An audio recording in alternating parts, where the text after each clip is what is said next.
sa DZRH TV.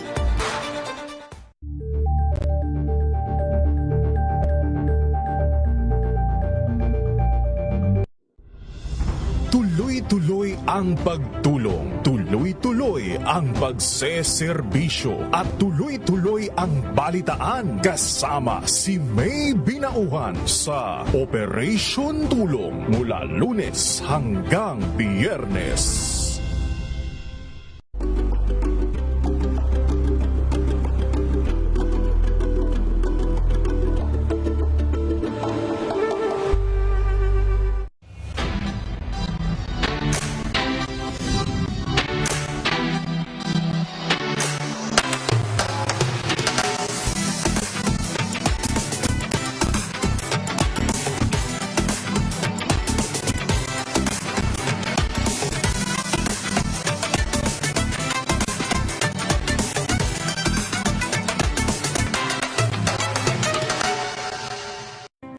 Better News. Una sa Pilipinas, una sa Pilipinas. NBS, Trending and Bara Show. Nakahandang Sa ating balitan mga kaibigan sa Rapido Hanaw.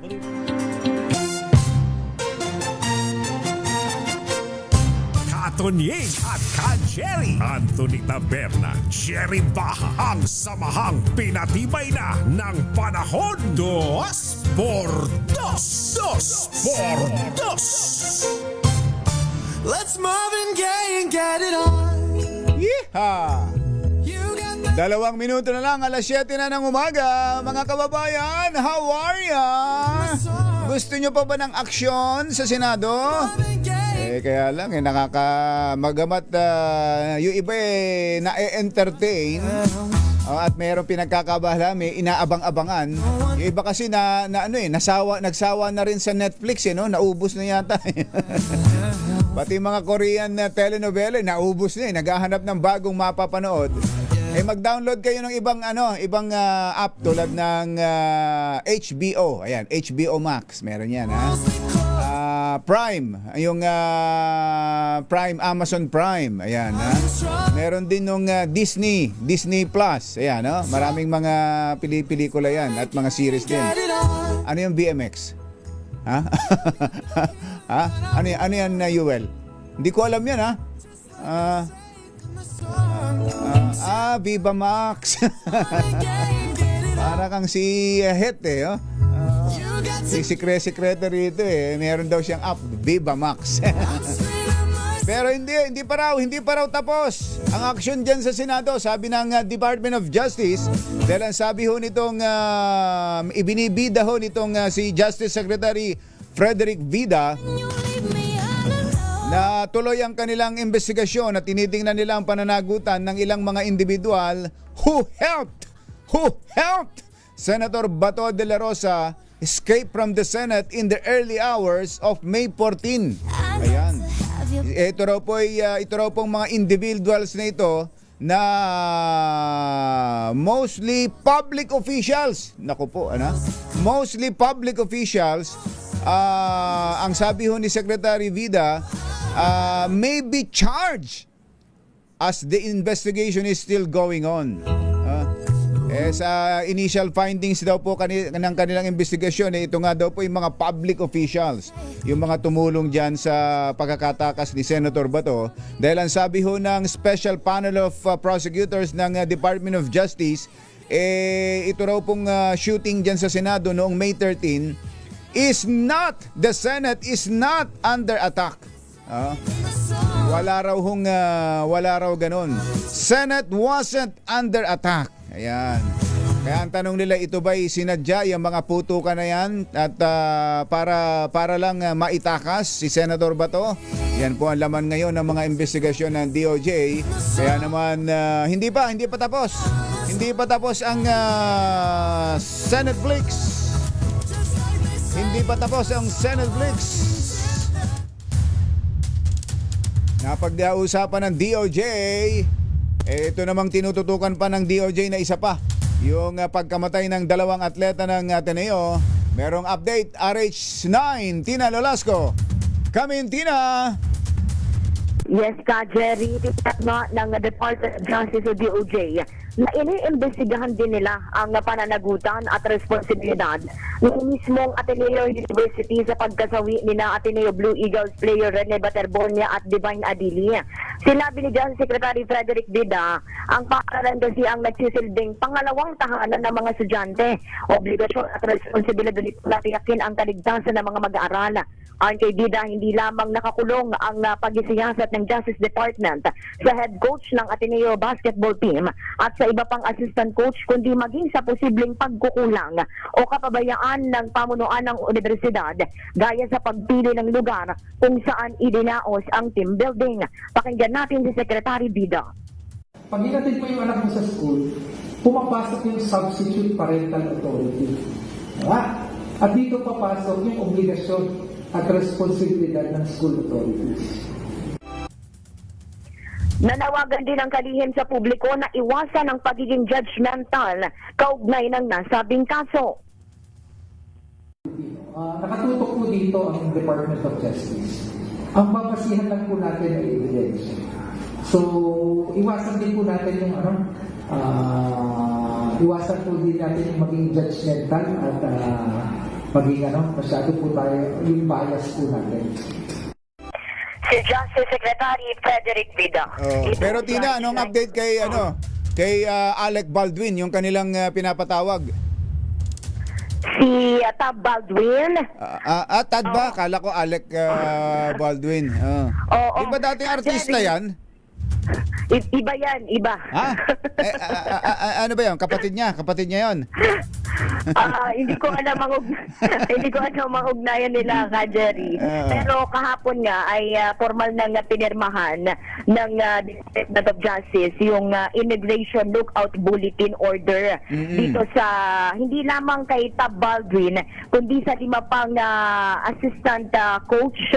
Kasama dito sina Christopher Kimpo, ang dating team manager netong Ateneo Blue Eagles, si Reynaldo Jacinto, ang assistant coach naman, si Dean Castaño, assistant coach din, at si Sandro Soriano. At kasabay niyan, Ka Jerry, ay nilinaw ng kalihim nitong si Secretary Frederick Bida na etong Immigration Lookout Bulletin ay hindi naman yan gaya ng hold departure order. Hindi.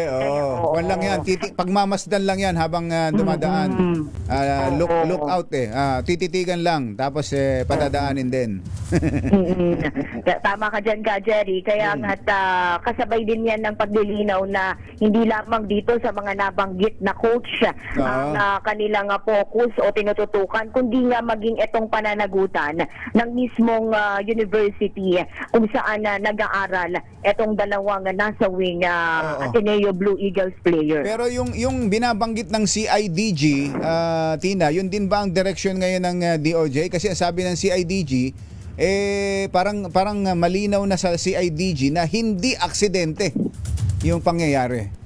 Oo, natanong nga rin yan kay Secretary Bida at sabi naman niya ay handa silang makipagtulungan sa PNP CIDG kung ano yung pinaka bago nilang ilalabas na resulta ng investigasyon at hindi nila isinasara yung pinto kaugnay doon sa sinasabing hindi daw aksidente etong nangyaring ang pagkalunod ni Rene Baterbonia at Divine Adili. At patuloy pa rin ang investigation Justice Department na sabing nakalulungkot na pagkamatay nitong dalawang basketball player.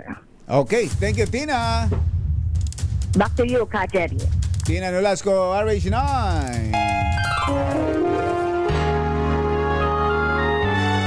Kauna-unahan sa Pilipinas. NBC Manila Broadcasting Company.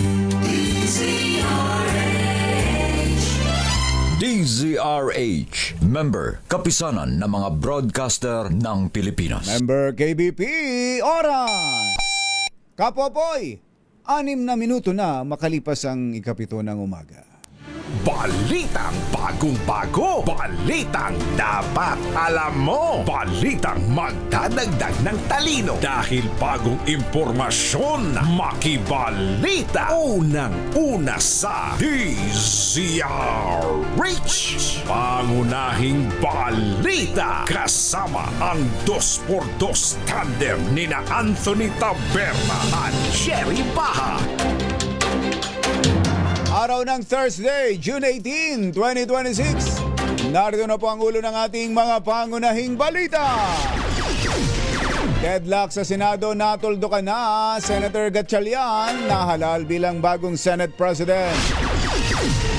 Senator Chis Escudero napipisil na maging presiding officer sa impeachment trial. Appointments ng 5 general. 85 DFA officials kinumpirma na ng Commission on Appointments. DILG, PNP tinanggi na may hawak na ICC warrant laban kay Senator Bongo at 2 opisyal ng PNP. Coach Baldwin nangakong sisipot sa investigasyon ng NBI bukas kaugnay ng pagkamatay ng 2 players ng Ateneo Blue Eagles. Mas mahigpit na seguridad ipatutupad ng PNP sa mga school matapos ang insidente ng pananaksak sa Cavite. Magandang umaga Luzon, Visayas, Mindanao. Good morning Philippines. Hello world. Sa pangalan po ni Anthony Taberna. Ito po si Jerry Baha. At ito ang Pangunahing balita. detalye ng mga balita sa aming pagbabalik. Alas 7:08 ang ating oras. This time check is brought to you by ACS Manufacturing Corporation, ISO certified, maker of world-class quality Pride detergent. Ang oras ay hatid sa inyo ng Urogynecology and Incontinence Center ng Makati Med. Wow, ang saya. Isang barangay na labada, puro mancha pa. Goodbye, pahinga. Mommy, isang laba lang yan sa Pride Bar Blue. May powerful stain-away enzymes na malupit sa dumit mancha. At di masakit sa kamay. Isang laba lang yan. Hello, pahinga. Hello, Pride Bar Blue. ACS. Tanggaling-galing mo. Smart dishwashing paste ko. Pritong ulam na masebo. Plato ng kaldero. Tanggaling for everyday. Ganyan pag smart ang dishwashing paste. May double tanggaling formula. Tanggal ang sebo, tanggal ang bakterya. Pahit para walang bahid. Linis fantastic sa metal at plastic. Number 1 ko to. Tanggaling-galing mo. Smart dishwashing paste. ACS. Malakas promo kasama ang Charm Popcorn Purple Eternity. At napakaswerte itong tatay na pogi-pogi parang Marines. Wow! Nagbitbit ba kayo ng maleta? Wala tayong maleta. Alam maleta. Bag lang. Bag lang ang hinawakan nito. Pero dahil... Ano pangalan ni Kuyang? Ano pangalan ni... nyo? Alex Terasa. Alex Terasa. Ano bang paano ba kayo na anong gamit niyo sa pakikinig sa DZRH? Radyo lang po. Meron kayong AM radio? AM radio po. Sa bahay. Sa bahay po eh. Nasa looban po sa bahay namin eh. Kaya lumabas muna kayo diyan. Anong hanap buhay, Kuyang Alex? Ano na po ako, retirado na po akong driver. Pensionado na po. Hindi naman. Pensionado. Pensionado. Ano ang minamaneho nyo dati? Delivery van po. Delivery van. Opo. Tapos company. ngayong retirado na, parang malakas pa kayo Parang kayang-kaya nyo pang mag-drive Kaya ka pa po. Biskin na pa paano. 68 years old na po ako. Pero kaya pa rin. Nakakapagmaneho pa naman din kayo. Opo. Oo, kaya pa yan. Pinagretiro kayo sa kumpanya. Kaya pa magtrapado pero retirado yan? Po. Retirado yan? Retirado. Retirado raw. Pero sino pa rito mga announcer sa DZRH sa umaga? Jerry Baha, Anthony Taberna at Deo Macalma. Yan, dahil paborito mo ang 2x2, ito meron kang 1,000 pieces.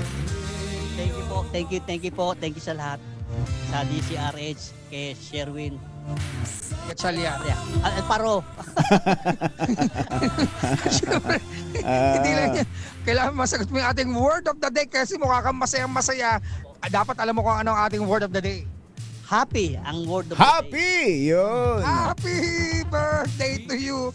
Ayan, dahil happy ka, eto meron kang Sunmax Astron ng ating official registered partner sa Malacash Promo. Siyempre, ang medium component hatid sa atin ng Astron, alagang maasahan. Ayan. At siyempre, meron ka ring grocery mula yan sa ACS at sa DZRH. At siyempre, bangong kabloom ang hatid ng Charm Popcorn Purple Eternity sa inyong mga labahan kapag binalawan gamit ang Charm Popcorn Purple Eternity at gagamitan ng Charm Popcorn ang pinakabago disenyo ng DZRH t-shirt. Maraming Thank you sa pagsubaybay, Kuya Alex. Teka muna, kumusta nga pala Caloocan? Sino ba mayor nyo dyan ngayon? Kilala nyo ba? Si malapitan pa rin po. Sino? Maraming malapitan. Merong... si tatay ni... Si Oka. Oka, malapitan. Hindi, congressman yun. Congressman District 1 pala yun. Sino? Si Along. Along Malapitan. Kumusta ba? Kumusta ba pagiging mayor ni Mayor Along Malapitan? Okay naman po. Okay naman. Pero yung may paho, anong district yan? Sinong congressman ninyo dyan? Si Congressman Egay Erice. Si Kong Egay. Kumusta naman si Kong Egay? Nakikita nyo ba dyan? Nagpaparamdam ba sa inyo? Napapasyal dito po minsan. Mahusay bang congressman? Mahusay po yan. Ayun, magaling naman. Sa sinabi mong yan, suswertehin ka kay Kong Egay. Salamat po. Thank you, Sherwin. Maraming salamat at syempre sa mga nais manalo ng 1,000 pieces. Lagi tumutok sa DZRH. Baka kayo na sa dating winner sa DZRH Malacash Promo kasama ang Charm Popcorn Purple Eternity RH number 6, Sherwin Bata Alfaro DZRH. Una sa Pilipinas, una sa Pilipino. Thank you! Mga nangunguna at mga bagong balita sa DZRH. Pangunahing balita.